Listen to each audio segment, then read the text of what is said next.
नमस्कार दोस्तों, आज मैं एक ऐसे दिल दहला देने वाली घटना के बारे में बात करूंगा जो एक और ट्रेजेडी की तरह सामने आई है। बेंगलुरु के एक टेक्नोलॉजी प्रोफेशनल अतुल सुभाष की आत्महत्या, जिसके पीछे है एक बड़ी दुविधा, घरेलू उत्पीड़न, दहेज के लिए दबाव और परिवार की टूटती हुई उम्मीदें। क्या ये केवल एक कॉमन सा घरेलू विवाद था या फिर कुछ और? हमारे जो शब्द हैं शायद दर्द को कम नहीं कर सकते, लेकिन हम फीलिंग्स को समझ सकते हैं और सिचुएशंस को समझ सकते हैं। मैं बस यही कहना चाहता हूँ कि कानून सही का साथ दे और जिसको न्याय मिलना चाहिए उसी को न्याय मिले। तो आज के इस वीडियो में मैंने कुछ वर्ड्स को कवर किया है जो कि इस सिचुएशन से रिलेट भी करते हैं। तो हमारा पहला एक वर्ड है फैब्रिकेट। ये एक वर्ब है। इसका मतलब होता है कि झूठी कहानी बनाना, यानी कि झूठी कहानी गढ़ना या फिर अपनी मन गढ़ंत कहानियां बनाना। ऐसा अक्सर धोखे वाली कहानियां बनाने और जो गलत सूचनाएं होती हैं उसको फैलाने के सेंस में यूज कर सकते हैं। जैसे सिनोनिम्स हैं इसके फॉर्ज, फॉल्सिफाई, काउंटरफीट, मैन्युफैक्चर और डिवाइस। एंटोनिम्स हैं डिस्ट्रॉय, डिसमेंटल, रूइन,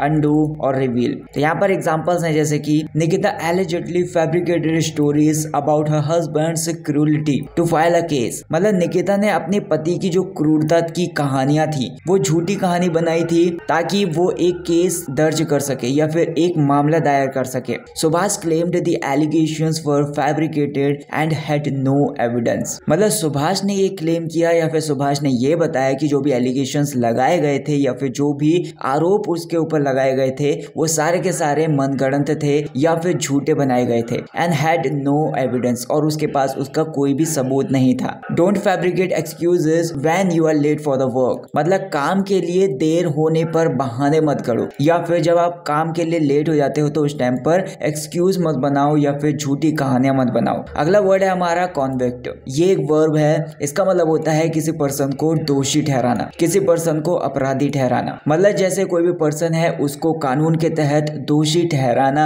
या फिर कोई भी पर्सन है उसको दोषी ठहराया गया है, तो वो एक कॉन्विक्ट वाली प्रोसेस हो गई। जैसे आप सिनोनिम्स देख लीजिए, condemn, sentence, penalise, accuse, prosecute. Antonyms हैं acquit, release, absolve, free, pardon. यहाँ पर एग्जांपल्स देख लीजिए। The court might convict those who filed false charges. मतलब कोर्ट जो है वो कॉन्विक्ट या फिर दोषी ठहरा सकती है उन लोगों को जिन्होंने फाइल करा है या फिर उन्होंने फॉल्स चार्जेस लगाए हैं या फिर झूठे आरोप लगाए हैं। तो उन झूठे आरोपों को लगाने वाले इंसानों के ऊपर कोर्ट उनको दोषी ठहरा सकता है। Subhash felt like convict in his own home due to the allegations. मतलब जो सुभाष था उन्होंने अपने आप को एक कॉन्विक्ट की तरह महसूस किया अपने घर में, यानी कि अपने घर में ही एक अपराधी जैसा महसूस कर रहा था Subhash, due to the allegations, जो भी उसके ऊपर आरोप लगाए गए थे या फिर जो भी झूठे आरोप लगाए गए थे या फिर जो भी एलिगेशंस थे। He was convicted of stealing office supplies last month। मतलब वो दोषी ठहराया गया of stealing office supplies।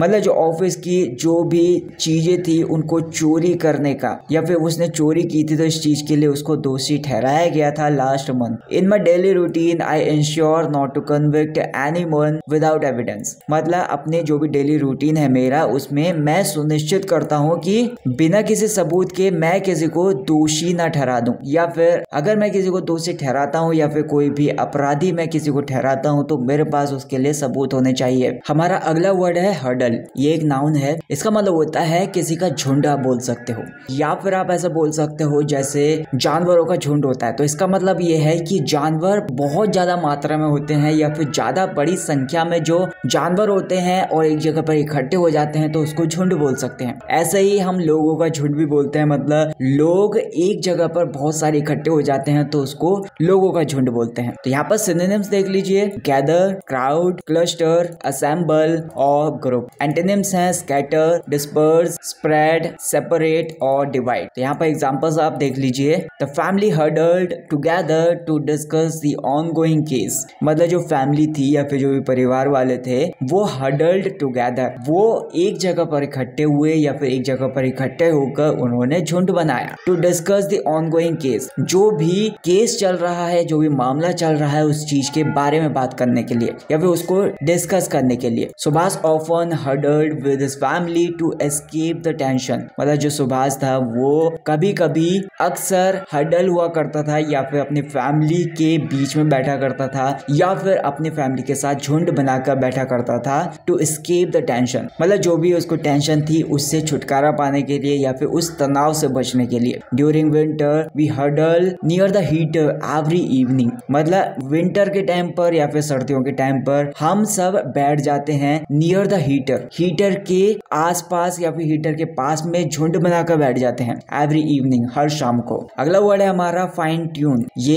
एक वर्ब है, इसका मतलब होता है किसी चीज को सुधारना या फिर बारीकी से किसी चीज में समायोजित कर देना। आप थोड़ा सा डिटेल से समझ सकते हो, जैसे कोई भी चीज है उसको बहुत ज्यादा ध्यान से और सटीक तरीके से बिल्कुल सुधारने की कोशिश करना या फिर उसको बेहतर बनाने के लिए काम करना। अब जैसे मशीनें होती हैं या फिर कोई भी प्रोसेस होती है तो बहुत ज्यादा ध्यान से उस पर काम किया जाता है, तो उसको फाइन ट्यून बोल सकते हैं। तो सिनोनिम्स हैं जैसे कि एडजस्ट, रिफाइन, ऑप्टिमाइज, कैलिब्रेट और एनहांस। एंटोनिम्स हैं डिसरप्ट, एम्पेयर, रुइन, नेग्लेक्ट और वर्सन। यहाँ पर एग्जांपल्स देख लीजिए। Subhash fine tuned his statement to counter all allegations in his note, मतलब सुभाष ने बिल्कुल बारीकी से या फिर बिल्कुल सटीकता से अपने स्टेटमेंट को तैयार किया। To counter all allegations in his note, मतलब अपने नोट में सारे के सारे जो भी आरोप लगाए गए थे उसके ऊपर या फिर सारे के सारे आरोपों का खंडन करने के लिए। The legal system needs to fine tune its approach to handling dowry cases, मतलब जो भी दहेज के मामले होते हैं उनको हैंडल करने के लिए जो लीगल सिस्टम है या फिर जो भी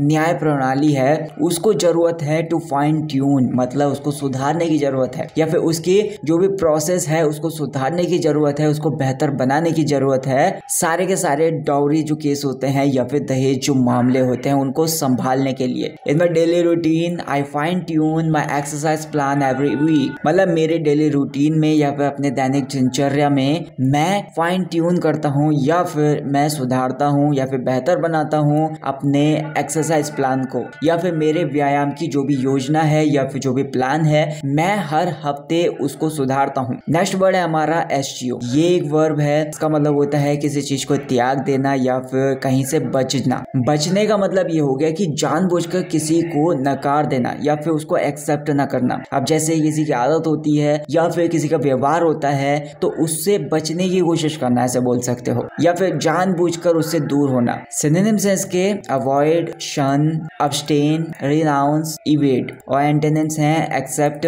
एम्ब्रेस, इंडल्ज, अडॉप्ट और परस्यू। यहाँ पर एग्जांपल्स आप देख लीजिए। Subhash try to eschew confrontation by writing a detailed note, मतलब जो सुभाष थे उन्होंने कोशिश की टू एस्च्यू कन्फ्रंटेशन, मतलब जो भी डिटेल्ड नोट था उसको लिखने के बाद सुभाष ने कोशिश की कि जो भी कन्फ्रंटेशन है या फिर जो भी टकराव है उससे बचने की कोशिश की जाए या फिर बचने की कोशिश। I eschew unhealthy snacks during my daily routine, मतलब जो भी अनहेल्दी स्नैक्स होते हैं या फिर जो हेल्दी नहीं होते स्नैक्स, उन सारे स्नैक्स से मैं बचता हूँ अपने डेली रूटीन में। He eschewed social media to focus on his studies, मतलब वो बचा सोशल मीडिया से to focus on his studies, मतलब अपनी पढ़ाई के ऊपर फोकस करने के लिए या फिर अपनी पढ़ाई के ऊपर ध्यान केंद्रित करने के लिए वो सोशल मीडिया से बचा या फिर सोशल मीडिया से उसने दूरी बनाई। नेक्स्ट वर्ड है हमारा angst.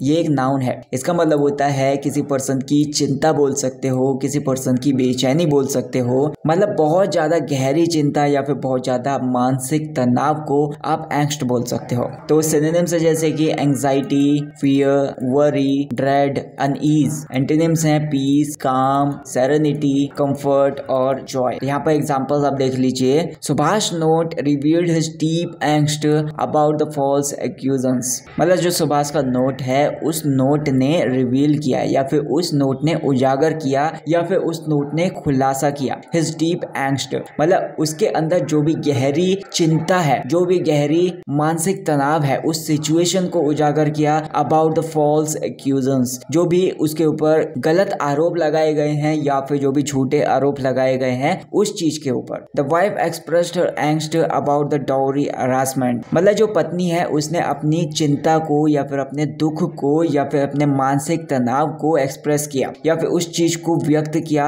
About the dowry harassment, मतलब जो भी दहेज उत्पीड़न है उस चीज को लेकर। His angst about the future kept him awake at night, मतलब जो उसका एंग्स्ट है या फिर जो भी उसकी चिंता है, जो भी उसका मानसिक तनाव है अबाउट द फ्यूचर, फ्यूचर को लेकर। Kept him awake at night, मतलब उस मानसिक तनाव ने उसे रात भर जगा के रखा या फिर रात में उसको नींद नहीं आई इस चीज की वजह से। नेक्स्ट वर्ड है हमारा कंटेंशन। ये एक नाउन है, इसका मतलब होता है किसी के साथ तर्क वितर्क बोल सकते हो, किसी के साथ कंट्रोवर्सी बोल सकते हो, या फिर किसी के साथ कोई भी विवाद बोल सकते। जैसे कोई भी मुद्दा हो गया है तो उस चीज को लेकर मतभेद या फिर उस चीज के लेकर जो भी विवाद है उसको कंटेंशन बोल सकते हो। यहाँ पर आप सिनोनिम्स है इसके डिस्प्यूट, आर्ग्यूमेंट, कॉन्फ्लिक्ट, डिसएग्रीमेंट और कंट्रोवर्सी। एंटोनिम्स है अग्रीमेंट, हार्मनी, पीस, कंसेंसस और कॉन्कर्ड। तो यहाँ पर एग्जांपल्स आप देख लीजिए। The contention between the couple led to multiple legal cases. मतलब जो कंटेंशन था या फिर जो भी विवाद था बिटवीन द कपल, मतलब जो भी कपल्स थे या फिर दोनों के बीच में जो भी मतभेद था, जो भी विवाद था, वो कारण बन गया मल्टीपल लीगल केसेस का, या फिर वो कई कानूनी मामलों का कारण बन गया। Subhash note highlighted his contention with his wives claim. मतलब जो सुभाष का नोट था उसने हाईलाइट किया या फिर उसने उजागर किया हिज कंटेंशन, अपने विवाद को या फिर अपने मतभेद को उजागर किया विद हिज वाइफ्स क्लेम्स। मतलब जो भी पत्नी ने दावे किए हैं उन दावों के साथ उसके विवाद को उजागर किया। So that's it guys for this video. I hope आपको ये वीडियो पसंद आई होगी। आपके जो भी डाउट्स हैं उन सारे डाउट्स को मुझे कमेंट सेक्शन में बता दीजिए ताकि मैं इनके ऊपर वीडियोस बनाकर आपके डाउट्स को क्लियर कर सकूं। तो वीडियो को लाइक कर देना, चैनल को सब्सक्राइब कर देना। Thank you so much for watching this video.